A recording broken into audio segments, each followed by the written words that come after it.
What do you know about the project charter? Not much?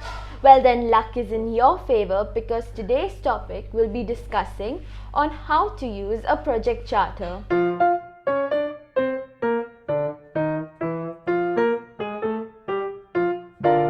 So let's get started with the topic and understand how to use it. Basically, a project charter is a formal and short document that includes the objectives that need to be prepared, the process through which it will be carried out further, and who the stakeholders are. It is an important factor in planning and scheduling the project as it will be following the project life cycle. The project charter includes documents regarding reasons behind making the project, objectives and constraints of the project, the main stakeholders, the risks that need to be identified, the benefits of the project, details and information about the budget of the project. So let's discuss the usage of the project charter. The scope for the usage of a project charter is wide, but there are three main uses for it, namely project authorization, primary discounts and availability, authorization of the project. It focuses on selling the project to potential stakeholders and what is the return the company is expecting on the basis of the amount invested in the project.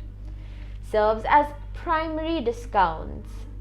When you sell the project to the stakeholders, they will use their resources to promote your project, as they will be aware of your system, management and working style.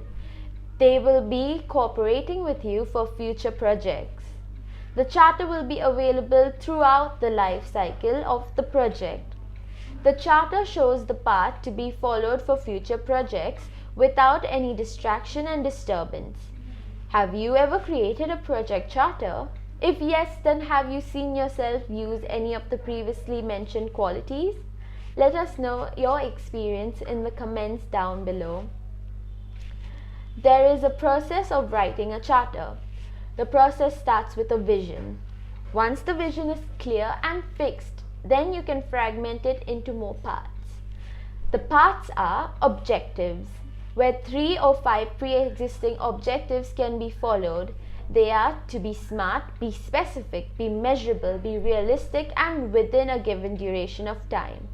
Scope, in which the project's constraints describes how the changes will be done to the project before the delivery according to the demand of customers. Deliverables, deliverables of the task that is to be produced are described. Once all the deliverables are completed, the charter is ready and can go ahead.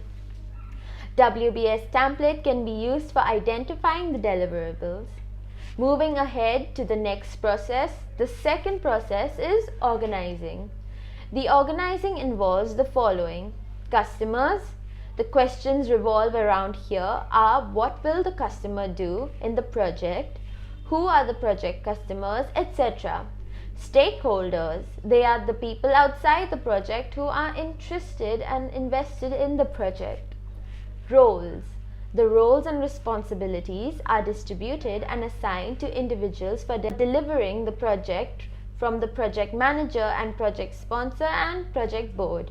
After each delivery, a summary is prepared that will specify the roles and responsibilities of each individual. Structures, by using a project organization chart for maintaining the relationship, roles and responsibilities of the people involved in the project. It shows the structure of the organization and the persons working on the project. Let's move on to the third and last part. The third part is implementation. So now you have already set a vision and have organized it accordingly. The next step now is to implement the same. The 4 parts included in implementation are: plan. First, a plan has to be prepared for carrying the project ahead. It will create a work atmosphere filled with confidence for the customers and the stakeholders. This will list the activities, phases and time frames of the project life cycle. Milestones. They are major phases of the project and gather the smaller tasks into bigger parts. They mark the completion of the key deliverable. Dependencies.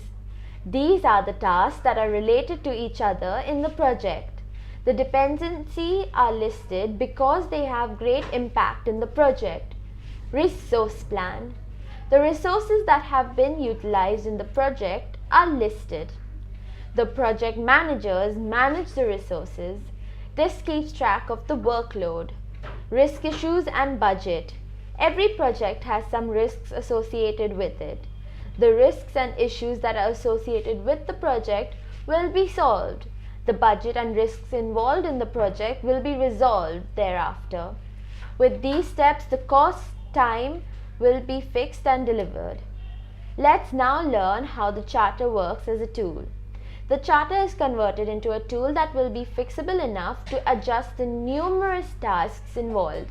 The steps that are used for planning and implementation are Gantt charts for planning. This takes a task and prepares the timeline for the project where dependencies are linked.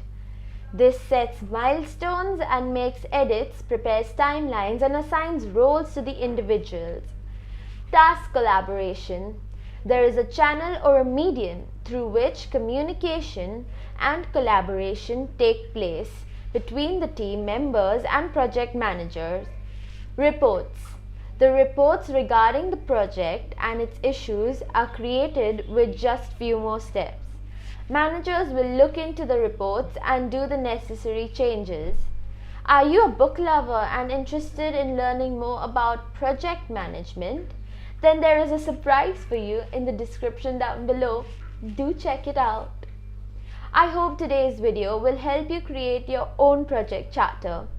To know more about this topic and on project management, check out some of our other videos on this channel.